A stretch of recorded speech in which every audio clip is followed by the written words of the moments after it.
Is this the Norwegian oil adventure?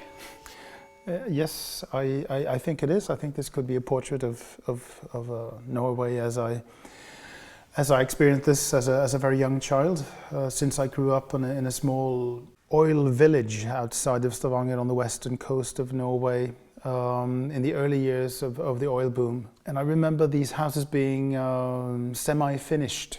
So on some of them you could see through the scaffolding, and you could see the sea, and you can see the pier and the beach.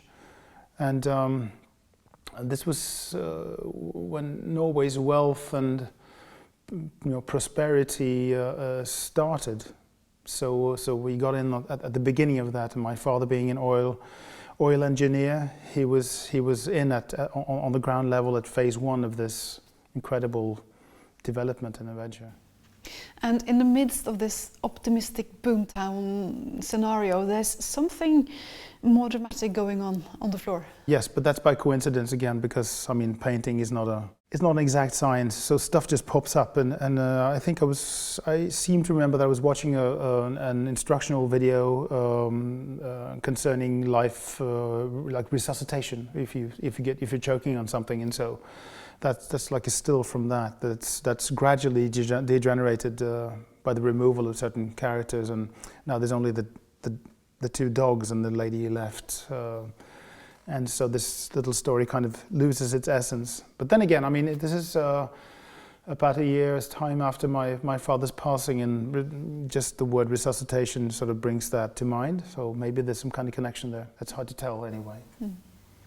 And there's something going on the edge of the painting. Something is burning, something is on fire. Is that the Norwegian oil adventure kind of going into flames? Yeah, like it does. I think, well, yeah, I don't know, why not? Why not? That could be.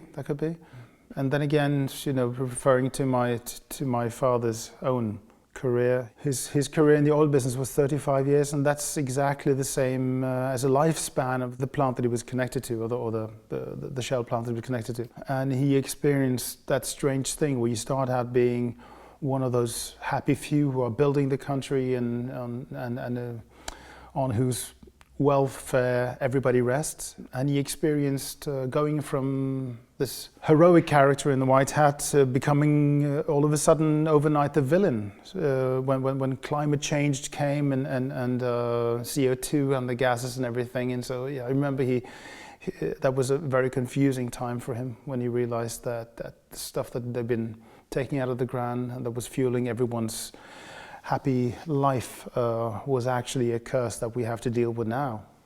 So maybe that's an interpretation of that. Who can tell? It's a painting.